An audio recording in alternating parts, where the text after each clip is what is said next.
Hey everyone, welcome to biology eighties. Re NEET 2026 finally over हुआ। जिन भी बच्चों का पेपर बहुत अच्छा गया उन्हें लग रहा है इस साल एक्सपेक्टेड स्कोर अचीव हो जाएगा। मेनी कॉन्ग्रेचुलेशंस मेरे बच्चों, तुम्हारी मेहनत रंग लाई। लेकिन मेरे जिन बच्चों का पेपर इतना ज़्यादा अच्छा नहीं जा पाया है, प्लीज़ खुद को 1-2 दिन दीजिएगा। इस टाइम पर तुम बहुत ज़्यादा इमोशनल हो रखे होंगे, पेपर क्योंकि डिफ़िकल्ट था, थोड़ा बहुत फ्रस्ट्रेटेड भी होंगे। तो इस टाइम कोई भी खुद के लिए डिसीजन नहीं लेंगे, अपने पर हार्श बिल्कुल नहीं होंगे। कुछ ना कुछ कमी शायद रह गई थी जिसकी वजह से हम कह रहे हैं कि इस साल एक्सपेक्टेड स्कोर अचीव नहीं हो पा रहा है। वो कमियां क्या थी, उन पर वर्क करने का मन है, ये नीट फील्ड कंटिन्यू करने का मन है या फिर नहीं है, उसके बारे में डिसीजन लेने के लिए भी खुद को प्लीज़ थोड़ा सा टाइम दीजिएगा, थोड़ा सा पेशेंस रखिएगा। और प्लीज़ खुद का इस टाइम सबसे बड़ा सपोर्ट सिस्टम बनेगा, क्योंकि इस पूरी जर्नी में सारे डिफिकल्ट फेजेस को अगर किसी ने फेस किया है तो वो तुम हो मेरी जान। इस टाइम पर तुम्हें तुम्हारे सपोर्ट की सबसे ज़्यादा ज़रूरत है। आज की वीडियो में मैं आप लोगों को रीनीट 2026 के एक्सपेक्टेड कट ऑफ के बारे में बताने वाली हूँ। जिससे पहले हम कट ऑफ के बारे में बात करें, ज़रा पेपर एनालिसिस की बात कर लेते हैं। सब्जेक्ट वाइज बात करते हैं। बायोलॉजी सुपर इजी थी, कोई भी बच्चा इस चीज़ को इनकार नहीं कर सकता है। अगर आपने एनसीईआरटी लाइन बाय लाइन पढ़ी थी तो आप लोगों से बायोलॉजी का एक एक क्वेश्चन बहुत अच्छे से हो गया होगा। ज़्यादातर क्वेश्चंस तो ऐसे थे जो कि डायरेक्टली एनसीईआरटी की लाइन से पूछे गए थे, ट्रिकी क्वेश्चंस बहुत कम इन्वॉल्व करे हुए थे।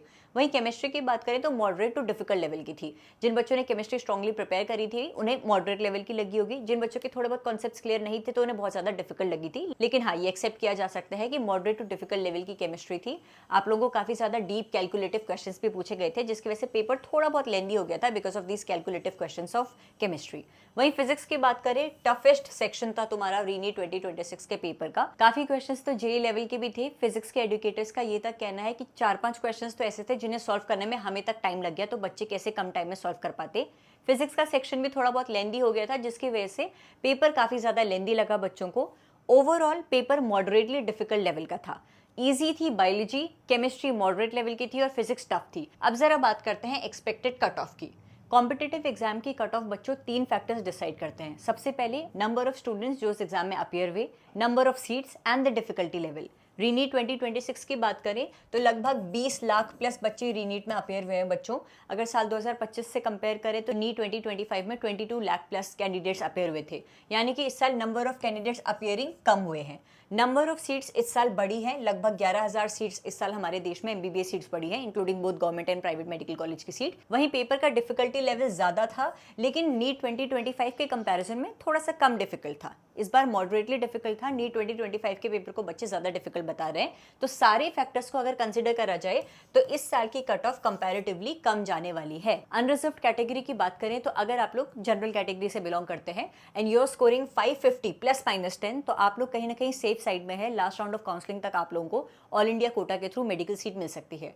ओबीसी कैटेगरी के लिए 540 +-10 गवर्नमेंट एमबीबीएस सीट के लिए, ईडब्ल्यूएस कैटेगरी के लिए 535 +-10, एससी कैटेगरी के लिए 465 +-10, एसटी कैटेगरी के लिए 450 +-10। मेरे हिसाब से रीनीट 2026 की ये एक्सपेक्टेड कट ऑफ आने वाली है।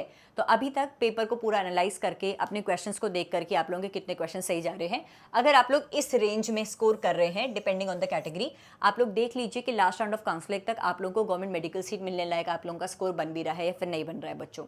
मुझे इस वीडियो के कमेंट सेक्शन में जरूर बताइएगा कि अभी तक कैलकुलेट करने के बाद आप लोगों का रीनीट 2026 का फाइनल स्कोर क्या बन रहा है। वहीं क्वालिफाइंग कट ऑफ की बात करें तो जनरल कैटेगरी के लिए क्वालिफाइंग कट ऑफ 140 टू 150 की रेंज में जाने वाली है। क्वालिफाइंग कट ऑफ का क्या मतलब होता है? मतलब वो मिनिमम मार्क्स जिसके लिए आप लोग नीट की काउंसलिंग में बैठने के लिए एलिजिबल हो जाएंगे, पासिंग मार्क्स बेसिकली। तो जनरल कैटेगरी और ईडब्ल्यूएस कैटेगरी के लिए क्वालिफाइंग मार्क्स मेरे हिसाब से 140 टू 150 जाने वाले हैं। अगर 720 में से आपने इस रेंज में स्कोर किया है तो आप नीट की काउंसलिंग में बैठने के लिए एलिजिबल है। वहीं ओबीसी, एससी और एसटी कैटेगरी के लिए 130 टू 140 की रेंज में अगर आप लोगों ने स्कोर किया है तो आप लोगों ने नीट कहीं ना कहीं क्वालिफाई कर दिया है, आप काउंसलिंग के लिए एलिजिबल हो जाएंगे। तो ये थी क्वालिफाइंग कट ऑफ और ये है आपकी एमबीबीएस सीट की कट ऑफ। अगर आप लोग इस रेंज में स्कोर कर रहे हैं तो कहीं ना कहीं सेफ स्कोर है, लास्ट राउंड तक आप लोगों को एमबीबीएस की सीट मिल सकती है। मुझे वीडियो के कमेंट सेक्शन में बताइए आप लोगों का रीनीट 2026 का अभी तक का जितना आपने कैलकुलेट किया है एक्सपेक्टेड स्कोर कितना जा रहा है। जिन बच्चों का पेपर अच्छा नहीं गया है, अगेन थोड़ा सा टाइम लेंगे, सोच समझ के बाद में फिर फैसला लेंगे। Thank you so much for watching this video.